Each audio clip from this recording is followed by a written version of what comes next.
एक राजा की 6 पत्नियां थीं। राजा उन सभी को बहुत चाहता था। वो बहुत ही नेक दिल और प्रजावत्सल राजा था। राजा जय सिंह के राज्य में पशु पक्षियों से लेकर मनुष्य तक सब खुश थे, परंतु राजा के मन में एक गहरा दर्द छिपा था। उनकी 6 पत्नियां थीं, पर उनमें से कोई भी उसे संतान सुख नहीं दे पाई थी। ये दर्द हमेशा उनको कचोटता रहता था। राजा ने इसके लिए अनेकों यज्ञ और पूजा पाठ करवाए। जिस पंडित ने जैसा बोला, राजा ने वैसा ही किया, पर किसी की कोई भी युक्ति काम न आई। संतान की चाह में राजा ने एक एक करके 6 शादियां की, पर किसी भी रानी से उसे संतान सुख की प्राप्ति नहीं हुई।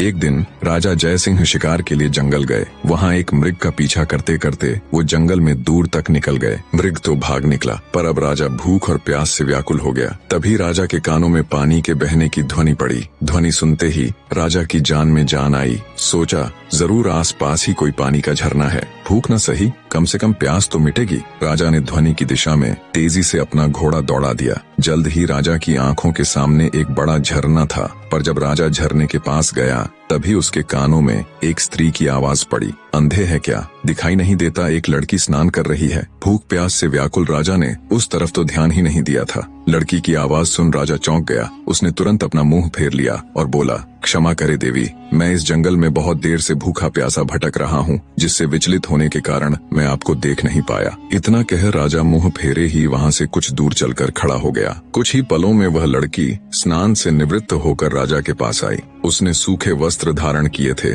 और हाथ में कुछ फल लिए हुए थे। वह राजा के पास आकर बोली, महाशय, अब आप पानी पी सकते हैं। राजा ने झरने से पानी पिया और लड़की के दिए फल खाए। पानी और फल से उनकी भूख प्यास शांत हुई। राजा ने लड़की की ओर देखा और पूछा, हे सुंदरी, तुम कौन हो और इस जंगल ब्याबान में अकेली क्या कर रही हो? लड़की ने जवाब दिया, मेरा नाम मोहिनी है। मैं पास के गांव में रहती हूँ। रोज यहाँ स्नान करने आती हूँ और जंगल से लकड़ियाँ इकट्ठा करती हूँ। ये झरना जंगल के बीच में है, इसलिए यहाँ कोई नहीं आता। राजा जय सिंह मोहिनी की सादगी और सुंदरता पर मोहित होकर बोला, मोहिनी, तुम्हारी मदद के लिए शुक्रिया। आज तुमने मेरी जान बचाई है, वरना मारे भूख प्यास के मेरे तो प्राण निकलने वाले थे। मोहिनी बोली, महाशय, अब आप भी अपना परिचय दीजिए। राजा ने गंभीर होकर कहा, आज नहीं सुंदरी, फिर कभी मैं जरूर तुम्हें अपना परिचय दूंगा। इतना कह राजा ने अपने घोड़े पर सवार होकर वापस अपने राज्य की ओर प्रस्थान किया। परंतु राजा के मन में अब भी रह रहकर कामिनी के विचार आ रहे थे। उसकी सुंदरता, उसकी सादगी, उसकी मधुर आवाज, सब कुछ राजा के मन में गहराई तक उतर गया था। महल में लौटने के बाद भी राजा के मन में वो ही सब चल रहा था। राजा को समझ नहीं आ रहा था कि 6 रानियों के होते हुए भी